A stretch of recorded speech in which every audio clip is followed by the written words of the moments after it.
Hello everyone. This video is on Long Walk to Freedom, a chapter CBSE grade 10. A brief introduction. You all must have heard of Nelson Mandela. He was a South African freedom fighter, and he and his African National Congress spent a lifetime fighting against apartheid. What is apartheid? Apartheid in the language Afrikaans means apartness or separate. Apartheid is the name given to the system of racial segregation, that is, differentiations, apartness, separation based on race.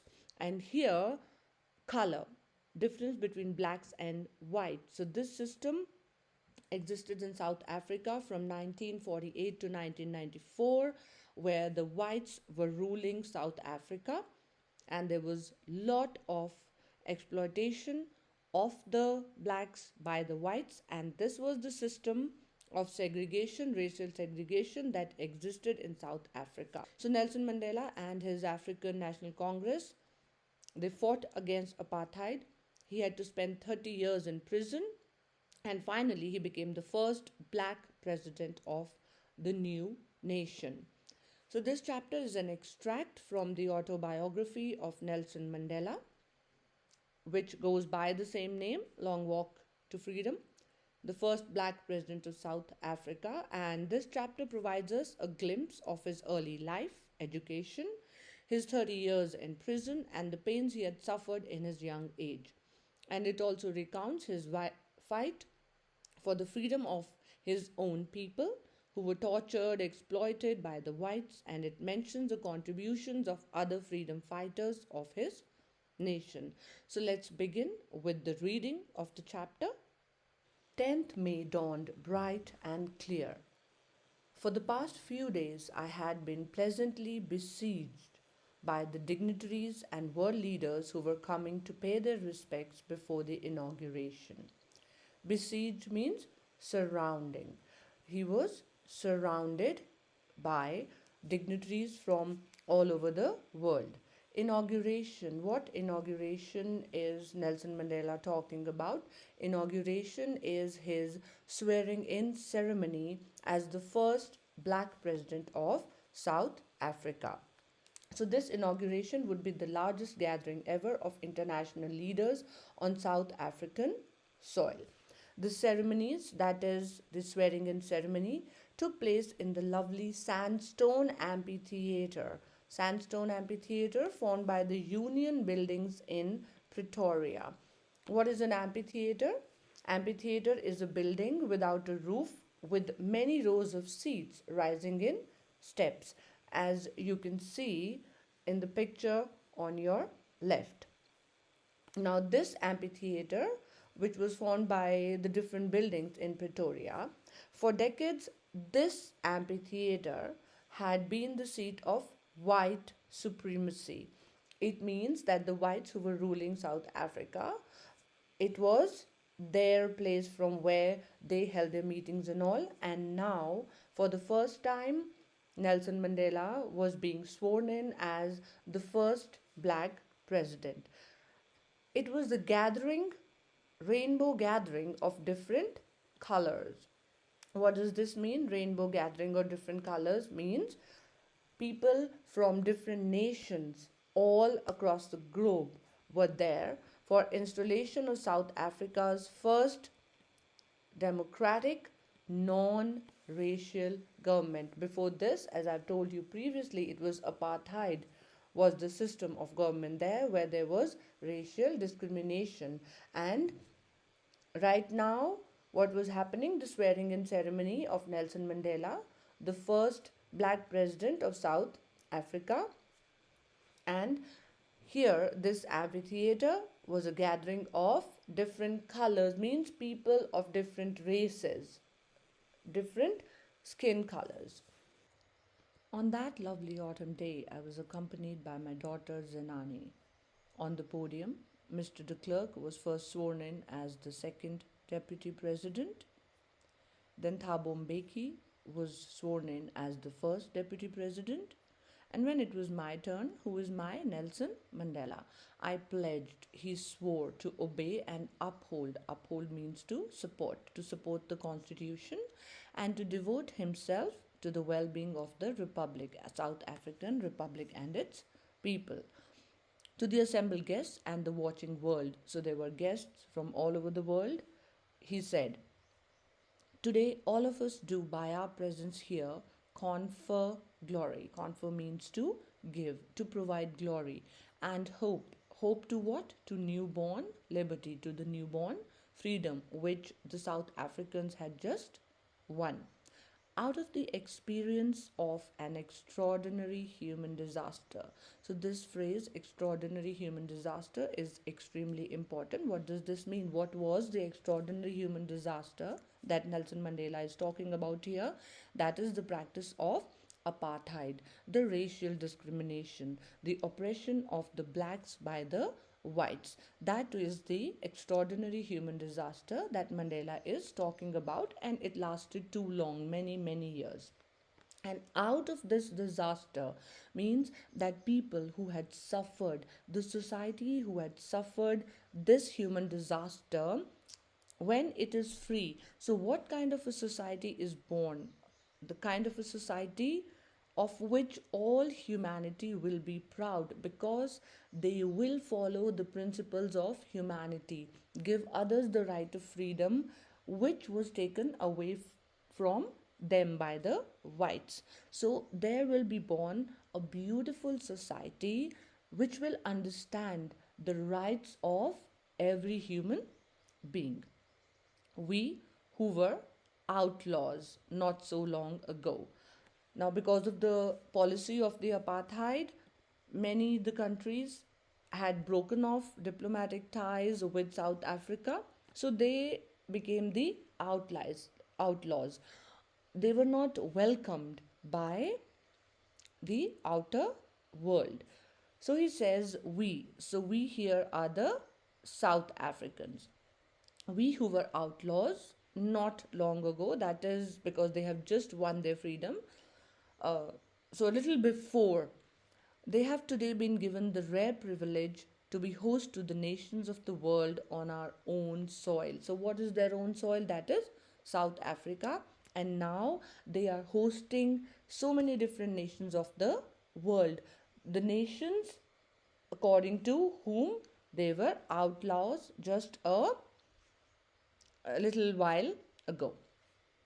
We thank all of our distinguished international guests for having come to take possession with the people of a country of what is, after all, a common victory for justice, for peace, for human dignity. So, this freedom is what? This freedom of the South Africans, Nelson Mandela took it as a common victory for justice, for peace, and for human dignity.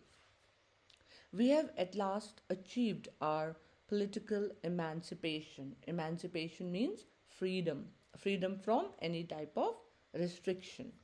We pledge ourselves, we swear to liberate all our people, to free all our people from the continuing bondage of poverty, deprivation, suffering, gender, and other discrimination. So, in a nutshell, we can say that here Nelson Mandela is swearing, is taking a pledge that he is going to free all his people from poverty, from deprivation means, what does deprivation mean? Being deprived of something means not being given somebody his rightful benefits. He pledges to free his people from any kind of suffering, any kind of gender discrimination, or for that matter, any other discrimination. Nobody is going to be discriminated against. Discriminated means being treated differently or unfavorably. Never, never, and never again shall it be that this beautiful land will again experience the oppression of one by the other. The sun shall never set on a glorious a human achievement. Let freedom reign. God bless Africa. Reign means rule. So let freedom rule. Let everybody be free. A few moments later, we all lifted our eyes in awe. What is awe? In admiration, in wonder. As a spectacular array is an arrangement, an assembly, a line, a collection.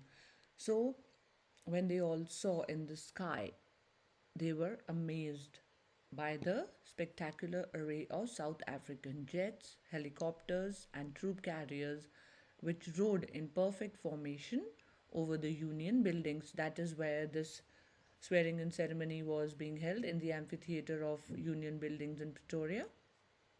It was not only a display of pinpoint precision and military force. So, this display of South African jets, helicopters, and troops carriers, according to Nelson Mandela, what he says that it was not just a display of precision and military force, but it was also a demonstration of the military's loyalty to the democracy, that they would be loyal to this newfound freedom, newfound democracy, loyalty to a new government that had been freely and fairly elected.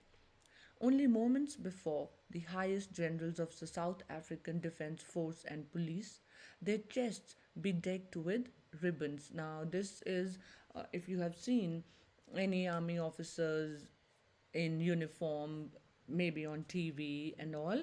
So, on the uniform, on the chest, there are medals and ribbons and all. That's called bedecked. Bedecked means decked with, bejeweled with, full of ribbons and medals from the days gone by, from the past. Of course, with time, they get those medals by serving in the army or other defense forces like the navy or the air force.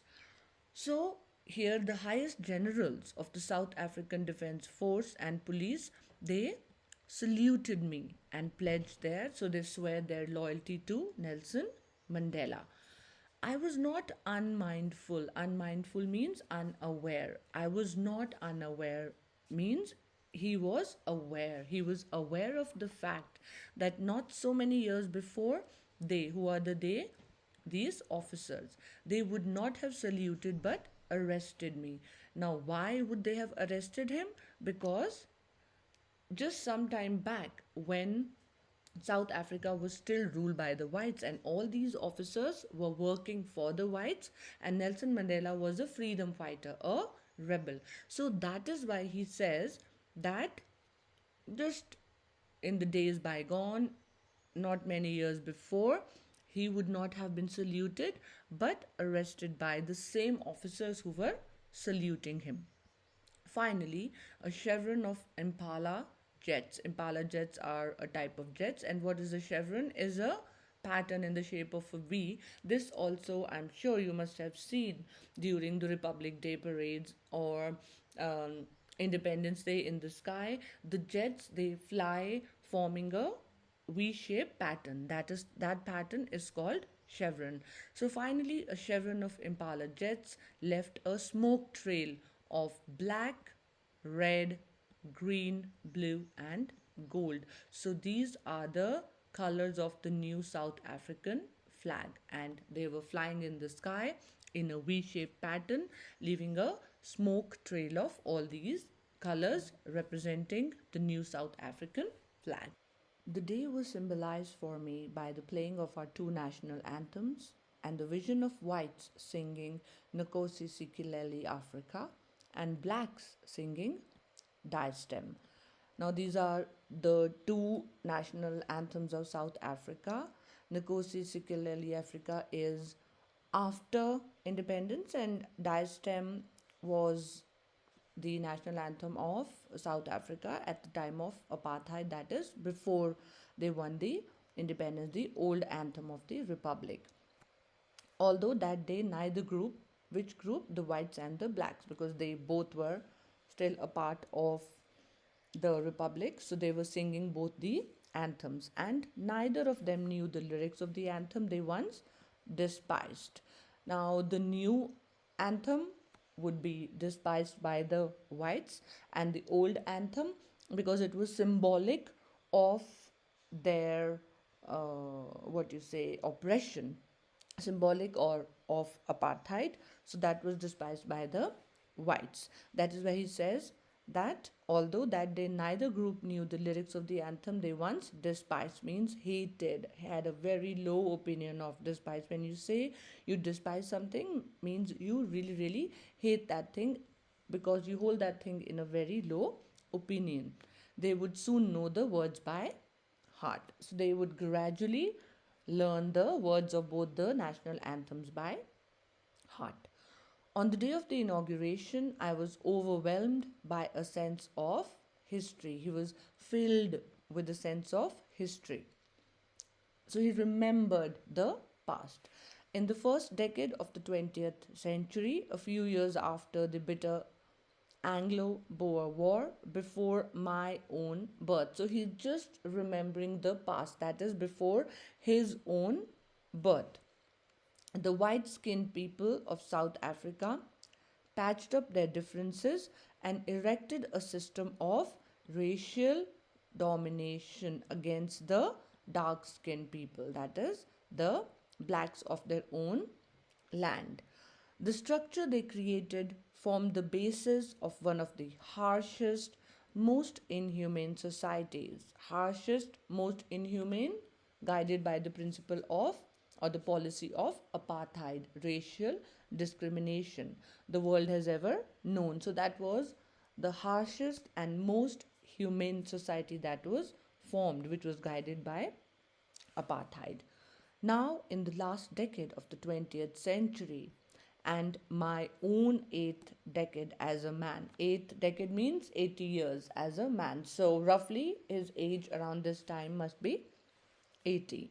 And my own eighth decade as a man, that system had been overturned forever by one that recognizes the rights and freedoms of the people regardless of the color of the skin. Now there is no more discrimination on the basis of color of the skin, on the basis of race.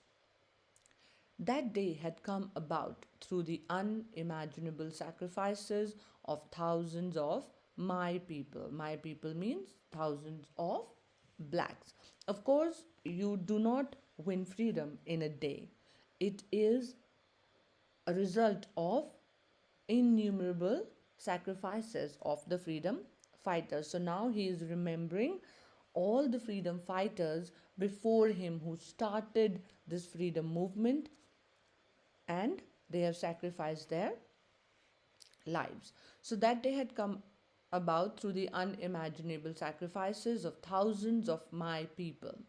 People whose suffering and courage can never be counted or repaid. Now, of course, most of them were not alive, and many sacrifices, courage, people who have given their lives for the freedom of the country, you can never repay their sacrifices.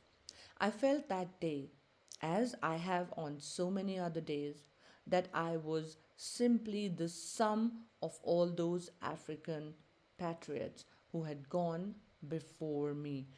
So he says that he was simply the sum of all those African patriots who had gone before me. Gone means who had died before him. And why does he say he was just a sum? Because he was not the one to start and end the freedom movement, the fight for the freedom.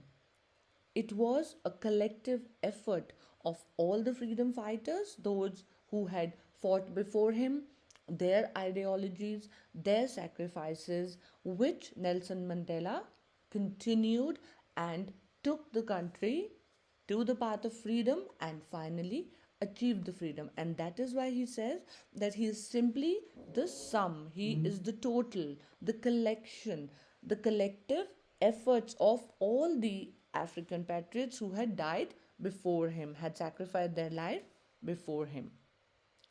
That long and noble line ended. This long and noble line of freedom fighters who had sacrificed their lives, and now began again with me. I was pained that I was not able to thank them. Of course, he did not meet everybody, so many of them must have died before even he was born.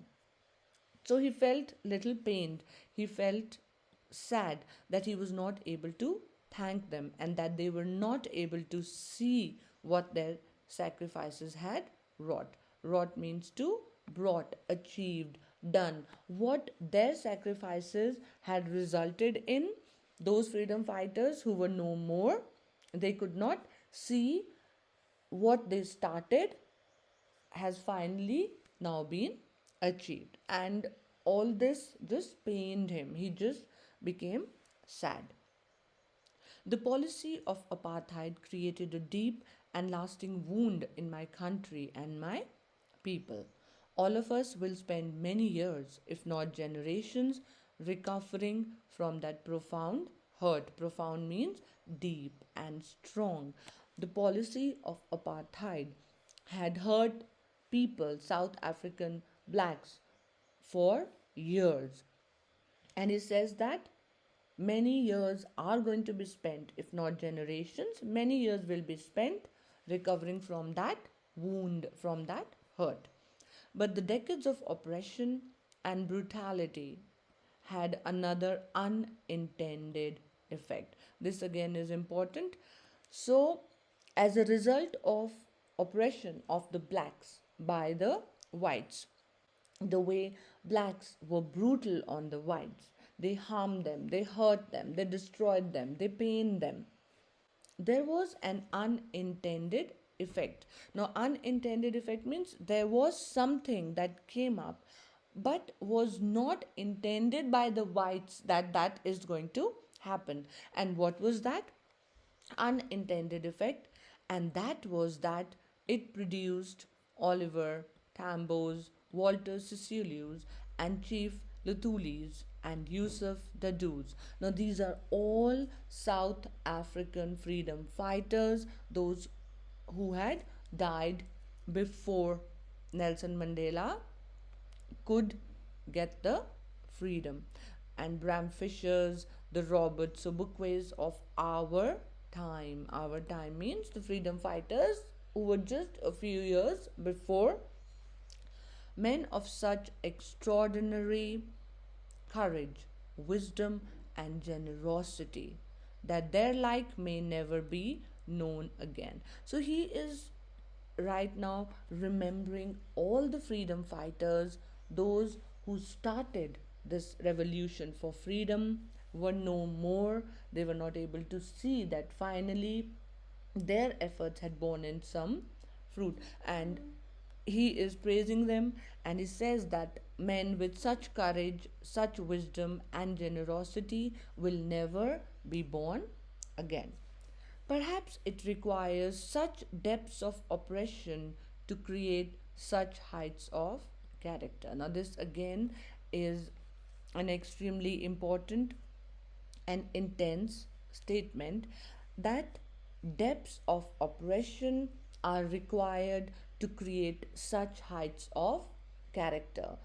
This means that once you are oppressed to a limit, that you have no other way out but to fight against that oppression, to fight to win your freedom, that it brings out the best of your character traits. The highest level of courage are required to fight those depths of oppression. So once you face that huge a problem, that the problem brings out the best in you, so that you put in your best, you are ready to give your life, you have no other goal in life but to attain that freedom. And it brings about such heights of character. The best of your character traits come up. My country is rich in the minerals and gems that lie beneath its soil, but I have always known that its greatest wealth is its people, finer and truer than the purest diamonds. So he feels that the people of South Africa, of course, when they were oppressed for such long, that they could not tolerate it anymore. And best qualities of their character, wisdom, the courage, the generosity that came up and brought about freedom. It is from these comrades in the struggle that I learned the meaning of courage. Comrades means friends, people in the same organization, people working together towards one purpose. Time and again, I have seen men and women risk and give their lives for an idea. I have seen men stand up to attacks and torture without breaking, showing a strength and resilience that defies the imagination. Resilience means never to give up, defies the imagination, unimaginable resilience. I learned that courage was not the absence of fear, but the triumph over it. So it's not that you don't feel fear, it is you win over it, you overcome it. The brave man is not he who does not feel afraid, but he who conquers that fear. No one is born hating another person because of his color, skin, background, or religion. People must learn to hate. Here, it doesn't mean that they have to learn to hate, it means that nobody is born hating somebody. It is with time, environment, or other factors which make us hate others. And if they can learn to hate, they can be taught to love. For love comes more naturally to the human heart than its opposite. It is more natural to love than to hate. Even in the grimmest times in prison, when my comrades and I were pushed to our limits means they were tortured to a very, very high extent. I would see a glimmer of humanity in one of the guards, perhaps just for a second, but it was enough to reassure me and keep me going.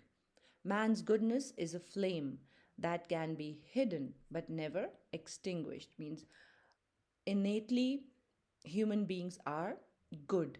So that goodness can be suppressed again due to various factors, but it can never be extinguished. Means completely finished. In life, every man has twin obligations, two duties: obligations to his family, parents, wife, and children. And then he has an obligation to his people, his community, his country. In a civil and humane society, each man is able to fulfill those obligations according to his own inclinations and abilities. So, in a civilized society where there is freedom, so every human being is able to fulfill both these twin obligations, that is, obligation towards the family and obligation towards the country, according to their own intentions and abilities. But in a country like South Africa, it was almost impossible for a man of my birth and color. My birth and color means the blacks, to fulfill both these obligations. In South Africa, a man of color again and again, it's the referring to the blacks. A man of color who attempted to live as a human being was punished and isolated by the whites. In South Africa, a man who tried to fulfill his duty to his people was inevitably ripped from his family and his home and was forced to live a life apart. So, in South Africa, the blacks who wanted to fulfill their duty to the people, it means to work for the country. So, basically, it means to participate in the freedom struggle. They were ripped away from their family, home, and were forced to live a life apart, a life away from them. A twilight existence of secrecy and rebellion. This is a very important phrase. A twilight existence of secrecy and rebellion means they existed, but it was all in secret and were considered as rebellions, all those who participated in the freedom struggle. So they could not live with their family because obviously they were then bothered by the law. So they had to stay away from their families. So it was the twilight existence, existence in secret, and they were called rebels. I did not in the beginning choose to place my people above my family. But in attempting to serve my people, I found that I was prevented from fulfilling my obligations as a son, a brother, a father, and a husband. It means he had to be away from his family. So if he served the country, if he participated in the freedom struggle, he was not able to live with his family because he had to live in hiding, and hence he could not fulfill his obligations as a family man. I was not born with the hunger to be free. I was born free. Free in every way that I could know. Free to run in the fields near my mother's hut. Free to swim in the clear stream that ran through my village. Free to roast mealies corn, under the stars and ride the broad backs of slow moving bulls. As long as I obeyed my father and abided by the customs of my tribe, I was not troubled by the laws of man or God. So he says that he was born in a free family and he was free. For him, freedom just meant being able to do these things, running in the field, roasting mealies, or riding on the back of the bulls. And as long as he obeyed his father and followed the customs of his tribe, he was not troubled by anybody. So that is what he thought freedom was. It was only when I began to learn that my boyhood freedom was an illusion, when I discovered as a young man that my freedom had already been taken from me, that I began to hunger for it. So when he grew up a bit, that is when he realized that that was not true freedom to be able to do those small things. And that is when his hunger for freedom began. At first, as a student, I wanted freedom only for myself. The transitory freedoms, transitory means changing, not permanent. So the concept of freedom kept on changing as he grew up. The transitory freedoms of being able to stay out at night, read what I pleased, and go where I chose. Later, as a young man in Johannesburg, I yearned for the basic and honorable freedoms of achieving my potential, of earning my keep, of marrying and having a family. The freedom not to be obstructed in a lawful life. So, as a small child, he had different concept of freedom. As a boy, as he grew up, his concept changed. And as a young man, he wanted to be able to earn, he wanted to be able to choose the profession he wanted to take. And that freedom should not be obstructed in a lawful life. So, as long as he was following the law, he believed that freedom was to be able to do all the above mentioned things. But then I slowly saw that not only was I not free, but my brothers and sisters. So, brothers and sisters here refers to the blacks. I saw that it was not just my freedom that was curtailed, but the freedom of everyone who looked like I did. That is when I joined the African National Congress. So, again, as he grew up with age, he realized that freedom was not limited to only his freedom. That if he was free to do certain things, then that was freedom. He realized that it was not he who was free, but also his brothers and sisters had a right to be free. And as a black, he realized that he was also not free and other blacks were also not free. And that is when the hunger for my own freedom became the greater hunger for the freedom of my people. And then he realized that it was his community that he needed to gain freedom for. It was this desire for the freedom of my people to live their lives with dignity and self respect that animated my life. Animated my life means guided his life. So now, instead of fighting for or looking for his personal freedom, he fought for the freedom of blacks, and that is what guided his life. That transformed a frightened young man into a bold one. That drove a law abiding attorney. Who is this law abiding attorney? Attorney lawyer Nelson Mandela was a law abiding attorney to become a criminal. Not that he became a criminal. So, what is it? Why is he calling himself a criminal? Because he jumped into the struggle for freedom and hence was termed as a rebel, a criminal by the whites. That turned into a family loving husband, into a man without a home, that forced a life loving man to live like a monk. Obviously, he stayed from his family, he became a rebel in the eyes of the whites. I'm no more virtuous or self sacrificing than the next man. But I found that I could not even enjoy the poor and limited freedoms I was allowed when I knew my people were not free. So every type of freedom was now taken away from him. Freedom is indivisible. The chains on any one of my people were the chains on all of them. The chains on all of my people were the chains on me. So he now started identifying himself as his community. He stopped thinking about his personal freedom, and it was the freedom of the blacks that he thought about. I knew that the oppressor must be liberated just as surely as the oppressed. Now, what does that mean? The oppressor here, that is the whites or the people who are taking the freedom of the others, he says that the oppressor must be liberated, must be freed, just as surely as the people whose freedom he is taking. What does this mean? Let's read a bit further. A man who takes away another man's freedom is a prisoner of hatred.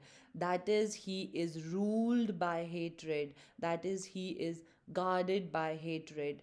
Means he himself is a prisoner that has to be freed, freed of hatred. He is locked behind the bars of prejudice and narrow mindedness. This is very, very important. I'm not truly free if I am taking away someone else's freedom. Because why? I am a prisoner of hatred at the moment when I take somebody else's freedom. I myself am a prisoner and a prisoner of hatred, ruled by hatred. The oppressed and the oppressor alike are robbed of their humanity. Both lose their humanity. Hoping that you liked the video and understood well. See you in my other videos. Till then, keep watching, keep learning. Thank you.